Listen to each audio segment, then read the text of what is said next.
Today, we're going to be taking another look at the copper bulb and showing you some builds that you need in your Minecraft world. Links to where you can find the inspiration for these builds or the original creators are in the description, so I encourage you to check that out. But let's get started. My hope is that you can take some of these concepts and really use them as your own to build some of this or kind of tinker with the copper bulb a little bit.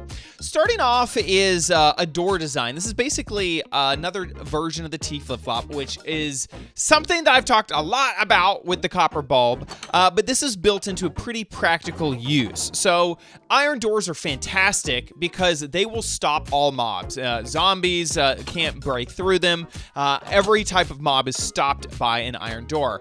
And so having an iron door that you can easily open and close is awesome, and being able to completely control it is great. But here's the problem. A normal button with an iron door just really doesn't last long enough. It's really difficult to fit through the opening while you only have a few moments. And a lever is nice, but once you get on the other side of the door, well, now you can't close the door because the lever on the other side is keeping it open. This will solve all of those problems. With the push of a button, you can open the door, it stays open, and then pushing the button on the other side will close it, making sure that no mobs get in. Here's what the redstone looks like when we remove the wall. All you're doing is having this button power this copper bulb. A comparator is noticing if it's on or off. That signal gets amplified to open up the door, and that's all that's happening.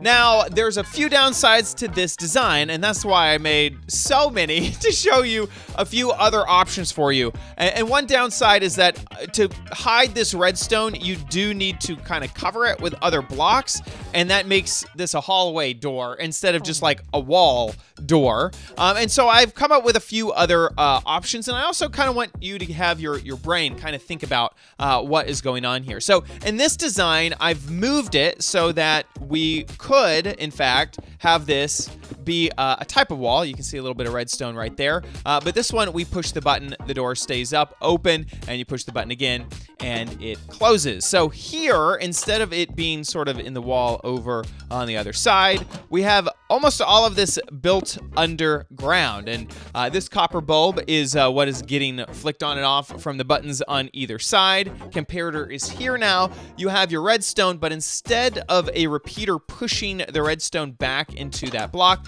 we've placed a block there, and that will be the one that powers on and off that door. So a bit more compact, except you have the copper bulb on the bottom here, which some people may not like. You also may be thinking to yourself, well, if you're putting buttons here, why not just switch this out with pressure plates? Like, couldn't that work just the same instead of a button? And your problem is that the pressure plate takes way too long to depress and release. So you may be thinking to yourself like, okay, well, if you push it on this side and then you push it on this side, well, couldn't you have a closed door where you push it here and then on the other side you push it here and then it would close? Well, like I said, the timing just doesn't quite work out that way because as you walk onto the other pressure plate, the first one has not released. Now you can kind of change that a little bit with some timing. So in this case, I have the pressure plate just far enough away from the door that the player running through it will be able to make the timing work so that once you hit the second pressure plate, it will close the door behind you. If you miss that second pressure plate, the door will stay open until you push it another time. So kind of a good situation to keep that door open and closed however you want. Now the redstone for this is a bit different. Here we have a redstone line going to a single bulb that will directly power the block that the iron door is sitting on, and that's how we pull that off. But what if you don't want to dig into the ground or the sides and you want something on top of your build? So we have that as well. So this one is a button in between the two doors, works the same. And you can see that that just kind of comes down the edge there, and then there will be a repeater here, which repeats that signal into the iron door to turn it on and off. And that is all the redstone there if you want to build that. But all of these different designs kind of use the same type of concept of the copper bulb, the comparator, and then some way to get the redstone over to the iron door to open it. And this is probably my favorite of all of the designs, because one thing you'll notice is that there is a big delay when the door closes, right? I'll hit this button and this door won't close for a little while. And the reason is because the button is actually causing redstone to keep the door open. So as you see, the button is pressed down, and once it releases, then the door closes. In this design, I fixed that issue so that the moment you hit the button, the door closes. Which, if there's mobs on your tail, that's what I want, okay? I want this door to close immediately. I don't want it to close like a second later. Like, zombies coming, I'm like, okay, close, door, close. Okay, there, it's finally closed. And all we've done is just move the button one block away so that it doesn't actually affect the door directly. And this is also nice because it is the simplest redstone by far. All we have is a copper bulb and a comparator into that block right there, and that is all of the redstone you need in order to have the button work effectively. And just like the other doors, we can close it from the other side, which is the huge advantage. The other nice thing is that this really is an option that the walls can be anywhere, right? This redstone is completely hidden. It's super easy to hide, and like I've said, it's the simplest of all of the redstones. Next, completely different type of build. This is a multi-selector, and so you can choose whichever option you want from this, and it'll reset the previous option. This was designed by Crafty Masterman, and I really wanted to highlight this because it is nostalgic for me. One of the very first redstone builds I ever made was a multi-track selector. It was a 16 like destination selector for rail carts, and I remember making a tileable selector, and the redstone was so complicated. And this is so simple. It is so dead simple. This is the entire redstone here. I'm gonna walk through block by block how to build it.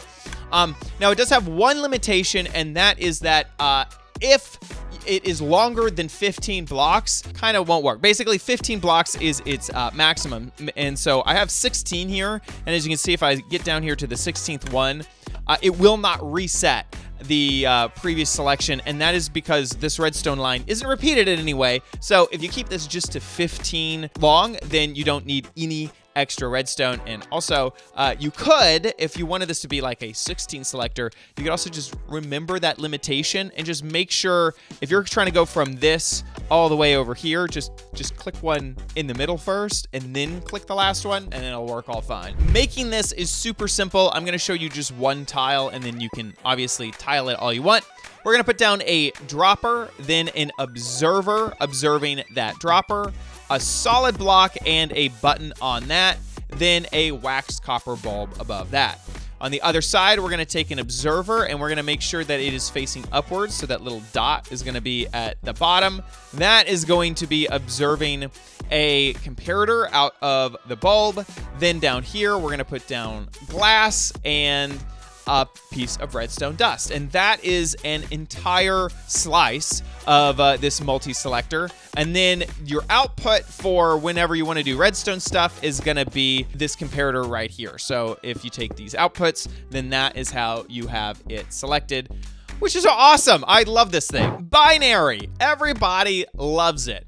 Now, I've seen this a few times, but honestly, I didn't like how it was explained. So if you're like about to skip past this part of the video, stick around for just a moment and let me help you explain why a binary counter may be useful to you, and kind of make this a little bit easier to understand. So right here, all we have is a copper bulb followed by a comparator, followed by a copper bulb and a comparator, and it just goes on. That's literally all the redstone that we're doing here. And this will be able to count up. I'm gonna be counting how many times I flick this lever on, right? Not just flick it on and off. That would, you know, like every time I do that, it'd be 1. So that's on and off. That is 1 count. And so not 2, you know, I'm not counting 2. Anyway, I hope that makes sense. So if I turn it on once, you'll notice that all of the bulbs light up for the first time. And then I'm gonna turn this lever off. And from now on, we will be able to count up in binary. Yes, okay, stay with me here. So let's count how many times I flick this lever. Now, I'm not actually counting, but the binary is counting. And how we can think of this is if the copper bulb is on, then it is a 0, and if it is off, then it is a 1. So I click that lever, I don't know how many times, but we're gonna find out from what the binary is telling us. And so if we look at this, remember, on is 0, off is 1. So this is 0, 0, 1, 1, 0, 0, 0. What number is that? I don't know, but the internet can tell us. If we go to decimal-to-binary.pro, thank you to whoever runs this website, and choose binary to decibel, remember the number that I said before. It was 0011000 and 24. That's how many times I click the lever. So while it may seem like scary and like, oh my gosh, how am I ever gonna figure out binary? It's really not, honestly. And if you ever needed to count anything in a Minecraft world and you wanted to keep a long digit count, well, you can with this. Like, instead of a lever here, if I had a daylight detector, boop, I could tell how many days had passed in my Minecraft world, and it would just automatically keep count. And it's so darn simple. Technically, I needed to set it on the copper block itself. Just so you know, that's actually how it would be. So if I set it to midnight, and then I set it to day, and it would update the clock. So midnight, day, bam. So right now we're at 0011100. 0011100. 28. That's how many times it's counted. By the way, if you ever want to know what's the highest number you can count to with a build, all you have to do is add ones in here. So 1, 1, 1. Okay, this is maximum is 7. That max is 15, 31, 63, 127, and we actually have right now 7 copper bulbs in our build, so our current clock can count up to 127. If we need that to be 255, we just need to add an extra copper block. So 511, I don't think I'm gonna count up to 511, but honestly, you can just tell, like, okay, I want it to count 4,000 times. Well, now I need to have 1, 2, 3, 4, 5, 6, 12 copper bulbs because I have 12 ones in here. That means with these 12 copper bulbs, I can count up to 4,000. We're gonna be here a while. It's also just so fun to see it go. Like every once in a while, one will just like send down the line. There it goes. And it changes. And in this configuration where we have our input on the right-hand side and we're going to the left-hand side, I like this because that means that you can just have 0, 0, 0, 0, 0. And it doesn't matter how big you've gotten your number so far. It makes binary easier. Next is a lock. And this one is, again, by Crafty Masterman because, honestly, it is the simplest redstone I have seen. And so I love it. And so here's how it works is once you put in the correct code, and my correct code is the first 3 of these copper bulbs lit up, then that door will open. There you go. The code is correct. The door has opened and I could pass through. And this is all of the redstone right here. This is it. I'm gonna do a step-by-step tutorial just so you know, but it's so easy. The other cool thing is that this code could be as long as 15 as well. So right now I have it set up for 6. It could be as, I mean, it could be as small as 1. Let's make one that is, let's say, just 4 long. So we're gonna start off by putting down some redstone. Then we're gonna put down copper bulbs on top of that. Then we're gonna put down just solid blocks behind that, and we're gonna put down some stone buttons on, or they could be really any button, a button on top of the copper bulb. Next, we're gonna grab comparators and we're gonna put those on the back of the copper bulb. Those are going to be pointing into these observers, and you want the dot to be facing the back of the whole contraption, so that needs to be facing away from the copper bulb. Next, I'm gonna put down just some solid blocks. We're gonna eventually put down some copper bulbs right here, but not quite yet because we want to put in our combination. So whatever the combination is, maybe it's all but the last one lit. we want to set up our combination perfectly, so that's what we want to be the correct answer. Then we're going to put down our copper bulbs in the back, and if we have anything that is an incorrect answer, this redstone line will be lit up.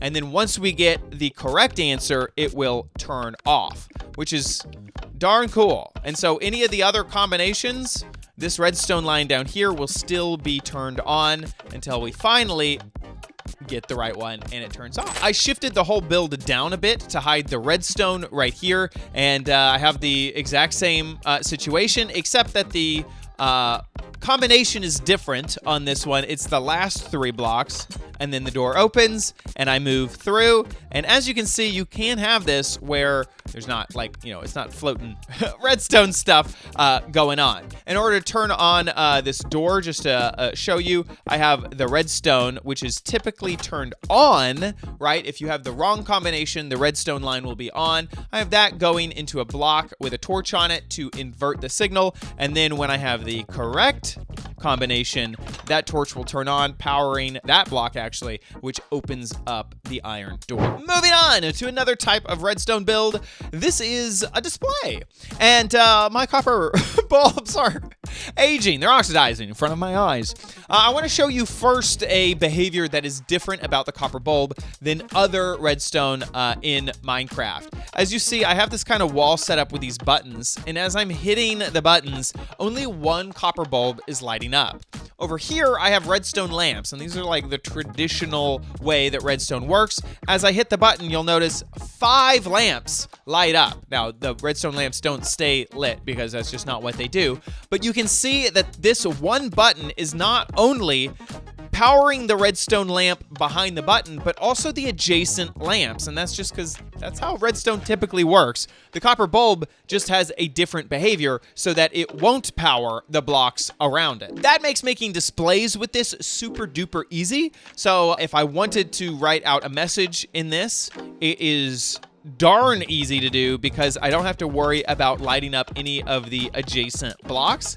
And then once you have your message written, well, this side, it has all these buttons on it, so it doesn't look super great, but the other side, it doesn't have the buttons, so it's much, much easier to read. And it's really as simple as that to make some pixel art with copper bulbs. Now, I did want to give a tip that I saw online, and that is that there's not a lot of contrast between a powered on bulb and a powered off bulb when this tip isn't applied. But if you add tinted glass, you can see that it becomes much more contrasted. Once again, without the tinted glass, with the tinted glass, it is way, way easier to see. Finally, the last of the redstone builds is a indicator to see when a chest is full. So this is a completely full chest, and you'll know because the copper bulb below it is fully lit up. Not all the way full, not lit up.